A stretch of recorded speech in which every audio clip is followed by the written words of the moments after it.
മന്ത്രിമാരുടെ വാർത്താ സമ്മേളനം തടസ്സപ്പെടുത്തി യുവതി. തൃശൂർ കളക്ടറേറ്റിൽ മന്ത്രിമാരായ വി.എൻ. വാസവൻ, ആർ. ബിന്ദു, കടന്നപ്പള്ളി രാമചന്ദ്രൻ എന്നിവർ പങ്കെടുത്ത വാർത്താ സമ്മേളനം തടസ്സപ്പെടുത്തി യുവതിയുടെ പ്രതിഷേധം. തൃശൂർ കളക്ടറേറ്റിലെ PR ചേംബറിൽ വാർത്താ സമ്മേളനം തുടങ്ങുന്നതിന് തൊട്ടുമുമ്പ് യുവതി മന്ത്രിമാർക്ക് മുന്നിലായി നിലയുറപ്പിക്കുകയായിരുന്നു. തന്റെ വീടുമായി ബന്ധപ്പെട്ട പരാതികളിൽ അധികൃതർ കാലങ്ങളായി നടപടിയെടുക്കുന്നില്ലെന്നാരോപിച്ചാണ് അവർ മാധ്യമങ്ങൾക്കും മന്ത്രിമാർക്കും മുന്നിൽ നിലയുറപ്പിച്ചത്.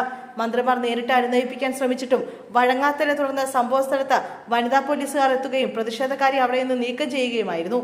മന്ത്രിസഭാ യോഗത്തിന് ശേഷം മാധ്യമങ്ങളെ കാണാൻ മന്ത്രിമാർ എത്തിയപ്പോൾ യുവതി ക്യാമറകൾക്ക് മുന്നിൽ നിലയുറപ്പിക്കുകയും വാർത്താ സമ്മേളനം നടത്താൻ അനുവദിക്കില്ലെന്ന് പറയുകയുമായിരുന്നു. യുവതിയുടെ വീടുമായി ബന്ധപ്പെട്ട ചില തർക്കങ്ങളാണ് പ്രതിഷേധത്തിന് ആധാരം. ഇതുമായി ബന്ധപ്പെട്ട് ഇവർ നേരത്തെ പലവട്ടം കളക്ടറേറ്റിൽ പരാതികൾ നൽകിയെങ്കിലും അതിന് പരിഹാരമുണ്ടായില്ലെന്നും പോലീസ് കൃത്യമായി ഇടപെടുന്നില്ലെന്നും ഇവർ ആരോപിക്കുന്നു. വാർത്താ സമ്മേളനം തടസ്സപ്പെട്ടതോടെ മന്ത്രി ഡോക്ടർ ആർ. ബിന്ദു നേരിട്ട് യുവതിയോട് സംസാരിക്കുകയും പ്രശ്നം പരിഹരിക്കാമെന്ന് ഉറപ്പു നൽകുകയും ചെയ്തു. എന്നാൽ തന്റെ പരാതികൾ കാലങ്ങളായി ആരും കേൾക്കുന്നില്ലെന്ന് പറഞ്ഞവർ പ്രതിഷേധം തുടരുകയായിരുന്നു.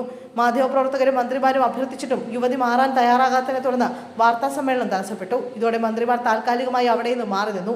പിന്നീട് സ്ഥലത്തെത്തിയ വനിതാ പോലീസ് ഉദ്യോഗസ്ഥർ യുവതി അവിടെ നിന്ന് മാറ്റി. ഇതിനുശേഷമാണ് മന്ത്രിമാർക്ക് വാർത്താ സമ്മേളനം തുടരാൻ സാധിച്ചത്.